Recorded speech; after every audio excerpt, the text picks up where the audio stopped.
नमस्कार दोस्तों, मैं हूं पंखुरी सिन्हा और आपको सुना रही हूं पद्म श्री उषा किरण खान जी की लिखी शेर शाह सूरी की कथा अगन हिंडोला। हम सब जानते हैं शेर शाह कौन है, कितना अहम उनका स्थान है हमारे इतिहास में। मुग़ल इतिहास में उन्होंने सूर साम्राज्य की स्थापना की और एक साधारण सिपाही से उन्नति कर उन्होंने बिहार के गवर्नर की पदवी हासिल की। ये सब कुछ बाबर के समय में हुआ और देखते देखते उन्होंने बंगाल पर अपना कब्ज़ा जमा लिया, यहाँ तक कि हुमायूं के राज्यकाल में उन्होंने 1538 में मुग़ल सल्तनत पर अपना कब्ज़ा जमा लिया। 1545 में आकस्मिक मृत्यु के बाद उनके बेटे इधर उधर हुए और मुग़ल साम्राज्य वापस अपनी रौनक पर पहुँचा। लेकिन शेर शाह सूरी एक विराट चरित्र है भारतीय इतिहास का। उन्होंने क्या क्या नहीं किया, जिसमें एक ग्रैंड ट्रंक रोड का निर्माण भी है और भी बहुत कुछ। कहते हैं कि रुपए का चलन उन्हीं ने शुरू किया। हम जहाँ पिछली बार थे वहाँ उनके जन्म की कथा हो रही थी और अल्लाह परवरदिगार की रहम दिल की बातें हो रही थी कि वो किस तरह के जादू कर सकते हैं, वो किस किस्म की खूबसूरत बातें मुकम्मल कर सकते हैं। और बात हो रही थी कि ज़र्रा आफताब हो जाता है, अगर खुदा चाहे तो अंधा आँखों वाला हो जाता है, लंगड़ा सुलेमान पहाड़ी तो क्या हिंदू कुश का हर दर्रा पार कर जाता है। हमारे ख़ानदान के पास पाक हजरत की दी गई पदवी कैसे तो है जिसने छड़ी मक्का पहुँचाई। आगे हिसार की वादियाँ हरियाली से भरी हुई थी। बरसात शुरू होने वाली थी, छिटपुट फुहारें पड़ने लगी थी। तभी हसन सूर की मसरूफियतें बढ़ने लगीं।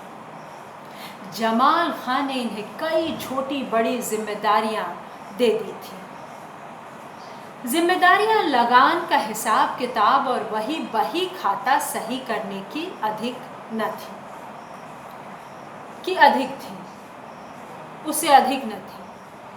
समय पर लगाकर उड़ने लगा था। नए जन्मे बच्चे का नाम छोटे मोटे जलसे में रख दिया गया। जिस पाक फ़कीर ने बच्चे का नाम फरीद रखा, उसने उसकी पेशानी छू कर कहा कि यह जिंदगी भर पहाड़ों, तराइयों और जंगल की खाक छानता रहेगा। घोड़ों और लाव लश्करों के बीच इसकी सुबह और शाम होगी। कुछ ज़्यादा पोशीदा वाक़यात भी ज़िंदगी के रूबरू होंगे, जिसे आहिस्ता आहिस्ता मुक़द्दर अंजाम तक पहुँचाएगी। कुछ खुदी होती है, कुछ उसे लिखा जाता है। मियाँ हसन सूर जमाल खां के बुलावे पर जौनपुर जाने पर आमादा थे। उन्होंने उन उलझन भरी बातों पर तवज्जो नहीं दी।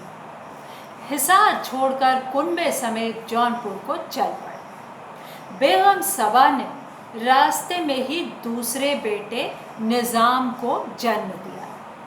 रास्ते में तंबुओं में जितना कुछ हो सकता था उतना किया जा सका। बेगम की तबीयत नासाज रहने लगी।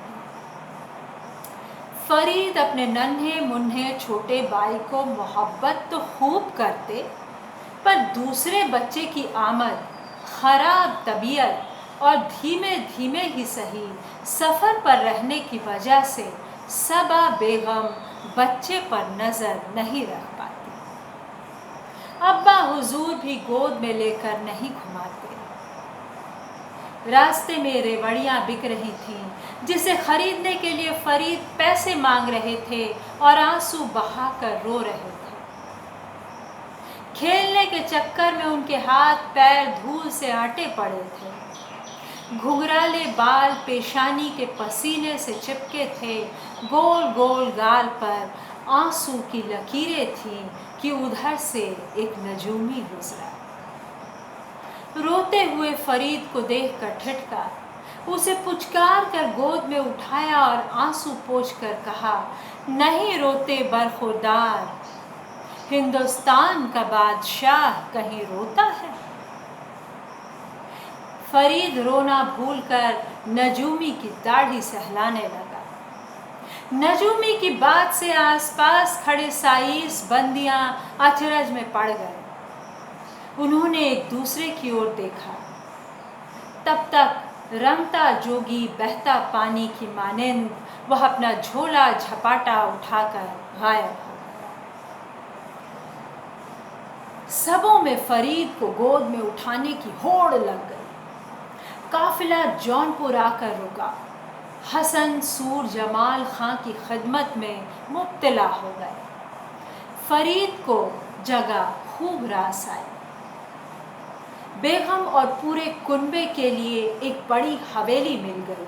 جونپور شہر بے حد خوبصورت اور رونق والا تھا۔ حسن خاں سور کے رتبے بڑھے تو فرید کی عزت افزائی ہونے لگی۔ ان کا گھڑ سواری، تیراکی، شمشیر بازی اور شکار میں دل لگتا۔ وہ اچھے تیر انداز ہو گئے تھے۔ حسن سور کام سے لوٹ کر بیگم سبا کے پاس آتے تو اداس ہو جاتے۔ سبا بیمار ہو گئی تھی۔ اس کا گورا گداج بدن پلیا گیا تھا، نیلی آنکھیں بجھی ہوئی لوہوں جیسے، شریر ہڈی کا ڈھانچہ رہ گیا تھا۔ ادھر منی بائی کی چمک بڑھ رہی تھی۔ حسن خاں کی تیمارداری کر اس نے اپنے وش میں کر لیا تھا اور ایک دن دوسری بیگم بن بیٹھی۔ فرید اور نظام بڑے ہو رہے تھے، انہیں اپنے والد کا یہ قدم بالکل نہ بھایا۔ اب وہ منی بائی کو کھلے عام بے عزت کر دیتے۔ بدلے میں منی بھائی بھی کوئی کور کسر نہ چھوڑتی۔ وہ اکثر حسن خاں سور کو دونوں بچوں اور بیوی کی اور سے بھڑکاتی رہتی۔ سبا بسترے پر پڑی پڑی یہ سب دیکھتی کڑتی رہتی۔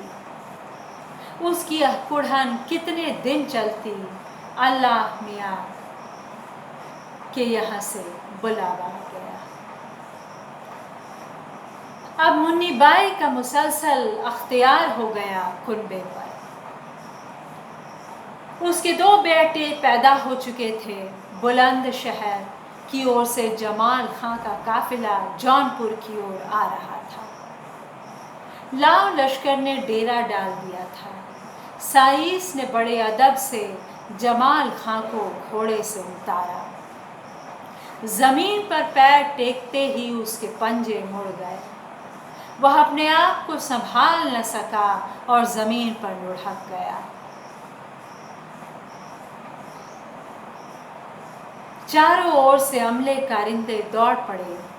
امیر جمال خاں کو اٹھا کر تمبو میں لے گئے۔ ساتھ چل رہے حکیم نے چوٹ پر ملہم ملا اور گرم بالو سے سکائی کی۔ رات بھر جمال خاں تکلیف میں جگے رہے۔ پاس میں ان کا بیٹا نصیب خاں تھا، جسے انہوں نے بلا بھیجا تھا کہ کچھ اونچ نیچ سمجھا سکے۔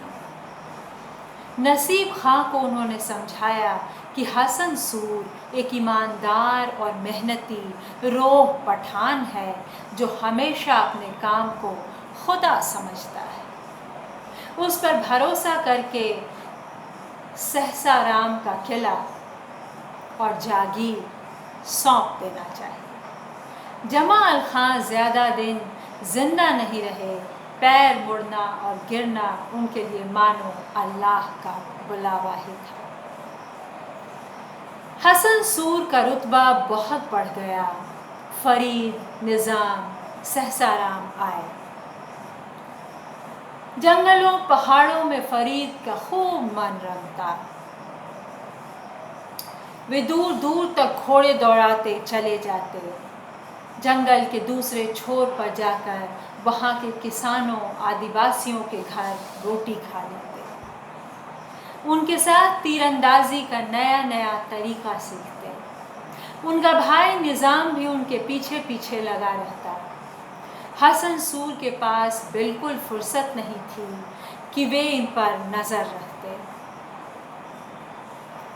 मुन्नी बाई अपने बच्चों को खिला पिलाकर तेल फुलेल लगाकर परकोटे में रखती, जबकि इन दोनों भाइयों के पैरों के जूते तक फटे पुराने होते।